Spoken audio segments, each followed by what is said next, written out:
उत्तर दिनाजपुर जिले के ग्वालपोखर ब्लॉक के बिपरीत इलाके में बिपरीत ईदगाह मैदान में पवित्र ईद उल फितर के मौके पर शांतिपूर्ण और व्यवस्थित माहौल में ईद की नमाज अदा की गई।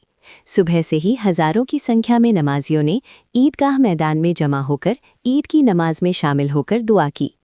राज्य के निवर्तमान मंत्री गुलाम रब्बानी ईद की नमाज में मौजूद रहे। उन्होंने आम लोगों के साथ कंधे से कंधा मिलाकर नमाज अदा की और सभी को ईद की मुबारकबाद दी। नमाज के बाद देश और समाज की शांति, खुशहाली और भलाई के लिए खास दुआएं और फातिहा पढ़ी गईं। फिर नमाजियों ने एक दूसरे के गले मिलकर ईद की खुशियां बांटी। पूरे ईदगाह परिसर में जश्न के माहौल के साथ साथ भाईचारे और मेलजोल की खूबसूरत तस्वीर देखी जा सकती है। इस मौके पर गुलाम रब्बानी ने कहा, ईद सिर्फ खुशी का त्योहार नहीं है, ये प्यार, दया और आपसी भाईचारे का संदेश देता है। सभी धर्मों के लोग शांति से एक साथ रहें, यही ईद का मुख्य संदेश है। स्थानीय प्रशासन की तरफ से भी सुरक्षा के कड़े इंतजाम थे, जिसकी वजह से ईद की नमाज और त्योहारों के सारे इंतजाम शांति से पूरे हो गए। दादा सामने ही भोट, तार माঝখানে ঈদ পড়েছে, আল্লাহর কাছে কি প্রার্থনা করলেন? আমি সবাইকে আগে ঈদ উল ফিতর মুবারক, সবাইকে প্রত্যেকটা লোককে, আমাদের গোয়ালপুকুর থেকে আরম্ভ করে ইসলামপুর, উত্তর দিনাজপুর, পশ্চিম বাংলা, ভারতের বাইরে যারা আছে ভারতের সবাইকে ঈদ উল ফিতর মুবারক। আর ঈদটা একটা খুশির দিন। 30টা রোজা রাখার পর রমজান শেষ হওয়ার পর ঈদ হয়। আর আমরা এই 30টা রোজাতে 30 দিনে আমরা প্রেয়ার করি, নামাজ পড়ি, তারাবির নামাজ পড়ি, অনেক দোয়া করি আল্লাহর কাছে কি সারা পশ্চিম বাংলার, সারা ভারতের পরিবেশ ঠিক থাকুক।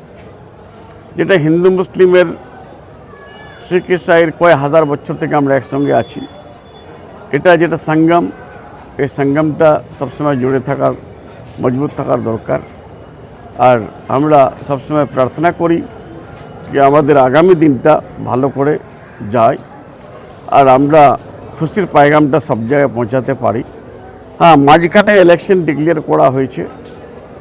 আমরা দেখলাম গতবারও এরকম হয়েছিল। ইলেকশন ঈদে একটু ইলেকশনটা হলে অসুবিধা কি হয়, কে লোকের প্রচার প্রসার করতে একটু অসুবিধা হয়, তার সত্ত্বেও কিন্তু প্রচার প্রসার চলছে। আর ইলেকশনের জায়গায়, ঈদের জায়গায়, প্রেয়ারের জায়গায় আমরা প্রেয়ারটাও যেরকম করেছি ইলেকশনটাও করব। আজকে খুশির ঈদ কীভাবে পালিত করবেন? আমি ওই বিভিন্ন যতগুলো লোক আসে সবাইয়ের সঙ্গে গালা মিলছি, মুসাফা করছি। আর আমাদের যারা মৌলানারা এসছেন, যারা ঈদের নামাজ পড়ান, তারাও আমার সাথে আছে। আর সবচেয়ে বড় ব্যাপার কি আজকের দিনটা একটা হ্যাপিয়েস্ট ডে আমরা সেলিব্রেট করি আমাদের ইসলামিক ক্যালেন্ডারে।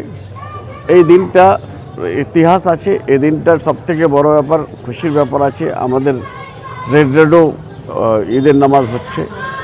আর সব জায়গায় নামাজটা আমরা ভালো করে পড়লাম।